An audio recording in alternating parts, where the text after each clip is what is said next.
Hi guys, welcome back. So it's another very bad day today.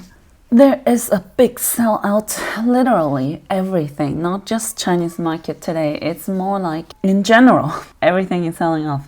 Very bad, very red, pretty scary. The biggest bond that's moving our portfolio the most should be LKCO, dipping 25% now.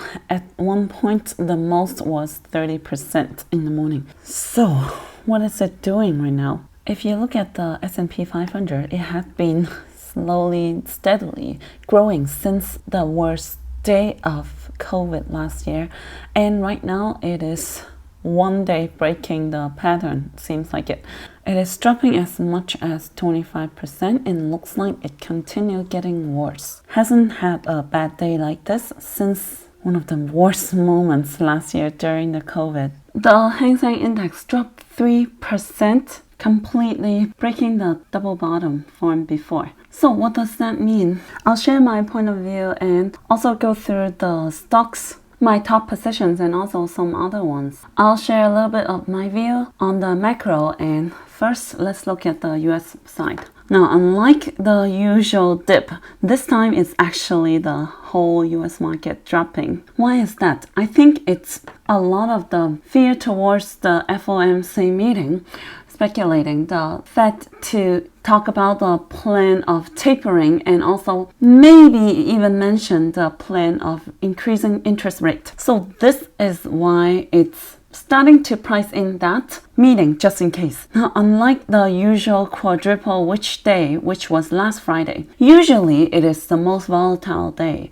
but turned out that the volatility happened right after that. Usually it's not like that. It always happened before most of the time, but now this time is after. So today and last Friday together, definitely a big increase of volume, making the market extra volatile, if not already was. Now fear and greed level has gone back to 21 extreme fear again, and I think that there is a chance that the market had been already pricing in for a few months for tapering now. Ever since the beginning of the year, when we heard so much story news about bond rates getting higher, I think the big institutions have already started modifying or changing accordingly. Because even though, yes, the S&P 500 had been climbing since the beginning of the year, but what was growing was only the mega caps, the FANG stocks mostly, or blue chips. And if you look at the stock price breadth, you can see that it had peaked at the end of last year and consolidated, but started to have a big fall a few months ago. And we are still at the low, had been showing extreme fear for the past few months already, even though the S&P 500 had been making all-time high. And it is because the big institutions have been buying the blue chips, the big tech stocks for hedge, to avoid the fall from starting to taper. And I think maybe if the Fed start to taper for real, it might be when they think the bad news had almost finished and some of the institutions would start to buy the dip or take a bigger risk again to stretch to more small to medium caps, which is why the whole time I've been more bullish on the Russell 2000 than the overall market. And also today it had an interesting movement, dropping by 3.7% at some point, making the low of 114. The range of 218 and 223 was the range I always give that to move around to gain momentum, and I still insist that we can see the all-time high the next time it tried to break out around 233. That had been my prediction and it had not changed. Today it had a big fall, but it closed at 217. So let's see if it can get back above the 218 level to consolidate again. Now let's go back to the Hang Seng Index for our Chinese stocks. It had a pretty bad fall last night, but it's somewhat expected since last week's sell-off, showing some bear signal. You see, last week I said on the Discord that it had broken the two supports 2 days in a row and indicating the selling pressure is very strong. So if it continues to break the double bottom, so I said it may make another leg down and reach lower support around 23500, or potentially the yellow trend line, the one that I have mentioned a few times, that the Hang Seng Index only backtested 3 times in the past. So if we zoom out, you can see that again, 1, 2, 3 had backtested, and every time it was because of some very, very scary news or trigger to make such domino effects. Could the Evergrande debt crisis be the domino effect, this time to drive it back testing the yellow trend line again? This would be around 22,800, somewhere around that. I don't know if we have to go there, but I do think that if we do get there, it would be a once in a very long time opportunity. Would the US market drive it down further? It's possible, but I don't know if you remember the video on August 20. I made a comparison between what's happening right now and what happened in 2018 when the US market was making all-time high and the Chinese market were also making lower lows. Could we be having some similar situations here? I see quite some similarities between the two periods. So I think it's possible that the Hong Kong market is dipping with the US market again. August 29, I said every time you backtest this trend line, it's more like a once-in-a-lifetime opportunity. But I don't know which day exactly it's gonna be the bottom. But rather, I think that these few months are a golden dip, because if you look back from the future, all the prices right now within these few months are just ridiculously low. And no one can buy at the absolute bottom, even the biggest institutions. So I think right now it's more like it had to dip more for the sake of getting it over, because why not complete the full package if we have already started to make it more complete?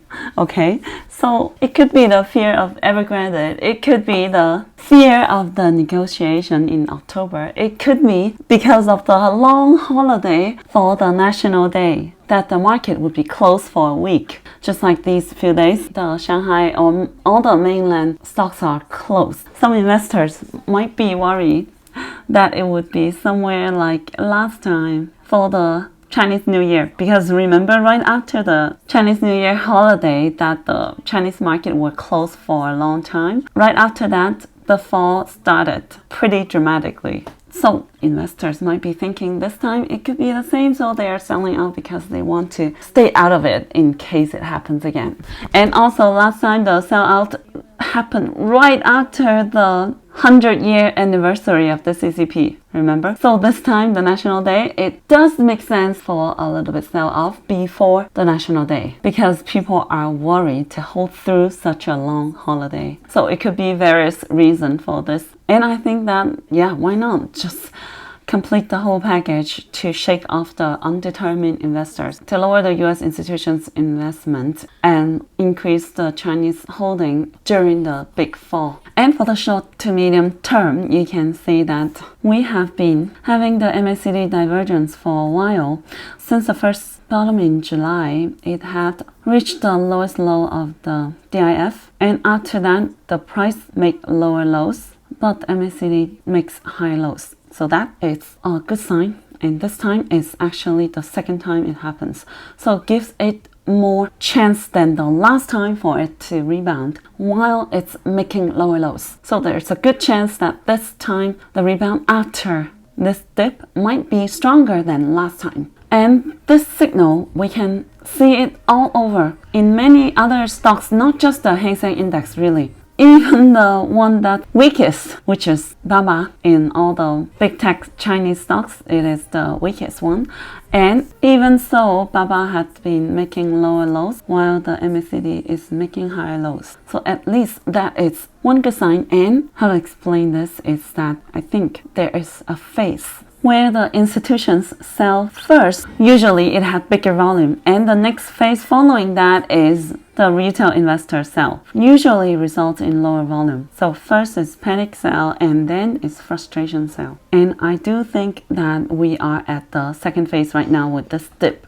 It doesn't mean it's not gonna make lower lows anymore, but I just think at least we know where we're at, because look at the volume. This is massive selling of volume. And I think a lot of the large institutions sold out here. It was also a phase where it was a change of institutions. Some got out, some got in, resulting the big volume like this. And right now it is dropping, making lower lows with much smaller volume. Some are worried that the recent news about the US proposing a name change for Taiwan, and worry that this might trigger another storm, another fall. So it's because of this both sides of the stock markets fell. And I think the whole Taiwan's name change is really negotiation tactic. To give a very simple metaphor, I take away a toy from a child, threatening to take it away from him unless he does something for me. Either he needs to do something or he needs to behave a certain way so he can get back his toy. And he did it, and I gave him back his toy. So in this process, the child did not gain anything.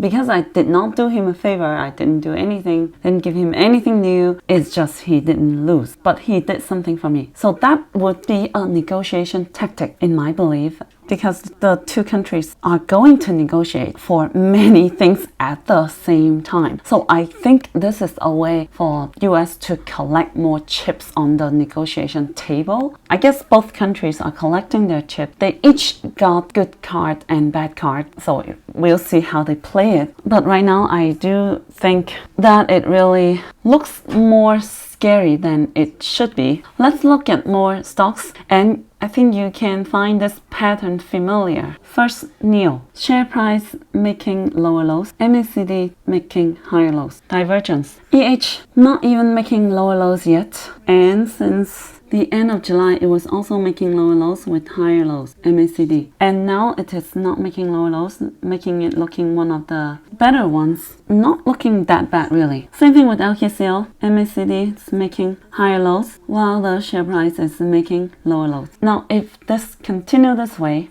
it just means the need of rebound would get stronger. Unless it really continue dipping with massive volume like today to make lower low, but I think it would be hard. It needs a very big selling volume to achieve that.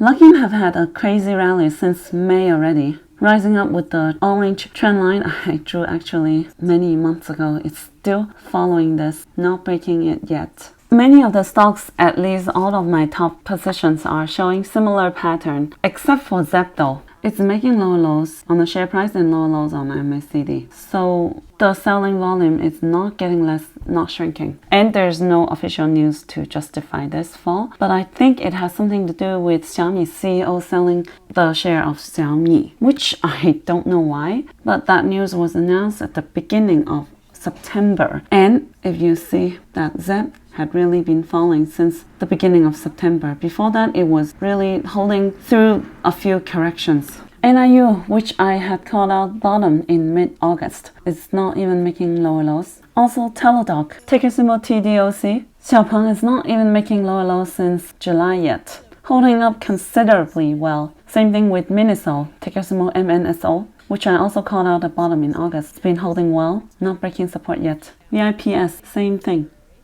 IDX not making lower lows. Bilibili not making lower lows. Still holding above the last dip price, the breakout price. TIGR, ticker symbol TIGR. Lower lows, higher lows. Even the weakest of the weak, YSG. Lower lows, higher lows. If you zoom out, it's been like this for a few months. So now it's not just one stock showing this sign, but more like many of them. And when many of them share similarities, it might be the whole sector. So if you are a long-term believer of the stocks you're holding, I believe a bloodbath like today or these days would be a good buying opportunity. But if you are a short-term investors who get really upset if it doesn't grow within the next 5 days you buy in and start to blame or give temper, then maybe you should stay out of it and leave the chance to the investors who have strong conviction. Now, I want to have a little bit more time on LKCO.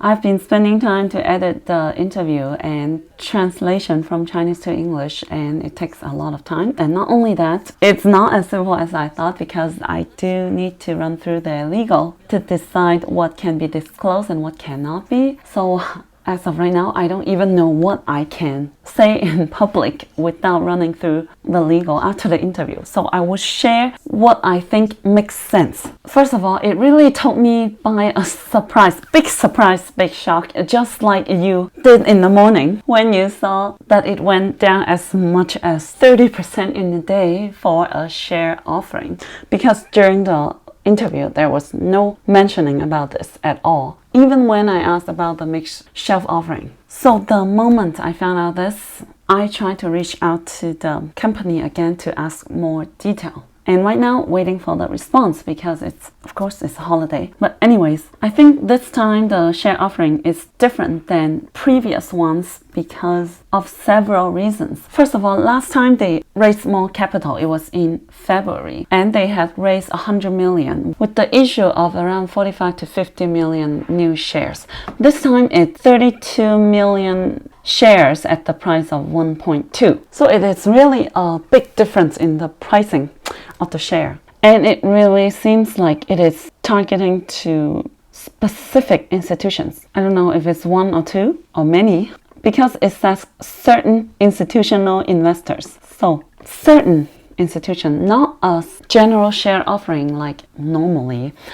Because the institution did buy part of the share at 3 and now buying the rest of the shares at the cost of 1.2. So that makes the average share price they're purchasing still above the market price, somewhere between 1.5 to 2, I guess. And if that is true, I think because they did pay the premium in the past already, and now they have increased the number of shares from the original plan of 15 million shares to 27 million shares plus the first installment. So maybe it's because even though the share price had gone down, the institution Daci Housing did not just directly buy the shares from the market, but instead still offer to the company to help them raise funds. So instead of spending less money and get the same amount of shares, they offer the same amount of money and get more shares. So they would raise 32.8 million this time. And last time, for the last year's 45 million deal, the first payment is 13.5 by the end of July. So if they really had paid 13.5 already last time, plus this time they are receiving 32.8, making the total investment to be 46.3, which happened to be very similar with the original plan of 45 million. So if it's to Daci Housing, then it would be because they had kept to pay the same amount of money for this investment in order to get more shares, because the share price has dropped. So it might be the case, actually, because 46 is very close to 45. Am I the only one who's crazy to think so? Anyways, this is my speculation, okay? And that is possibility one. And another possibility is that maybe there is the strategic investor that wants to invest in LKCO because other than money, they're bringing in other resources like help on technology, help on bringing in clients, reputation, because they're big, etc. You know, someone like Jolie or Microsoft, I saw someone speculated. So that would be the two scenarios that I can think of for the possibility that they suddenly give a share offer without reaching to their desired price for the next offering, which is around 3 to 5, as mentioned last time by the CFO during the webinar. But in any case of these scenarios, I would think there is bad news and there is also good news, I guess, because you can see that even with so much bad news and extreme fear going on, a lot of institutions are leaving China or Chinese companies, but at the same time, a lot of the other ones also find China still investable potential when they see good companies, good opportunities. On the chart for the share price, LKCO doesn't break the lowest of today, which was 1.11, it's still considered that had the bottom in March and continue to make higher lows, because the previous low of the market in May, it was reaching as low as 1.09, and today it's close but still above that. So as long as we don't break the lowest today, we are still considered making higher lows in a long term for the chart. And if we bring back the moving average, last time I said we have crossed for the 250 and the 500 MA. Today we had backtested the 2 moving average, and it cannot break the support, otherwise it would look bad. So if it stays above 1.17 and doesn't make lower MACD, maybe it's really not that bad, not as scary as it seems, especially if the company can give out more details to ease us investors. Now that's it for today.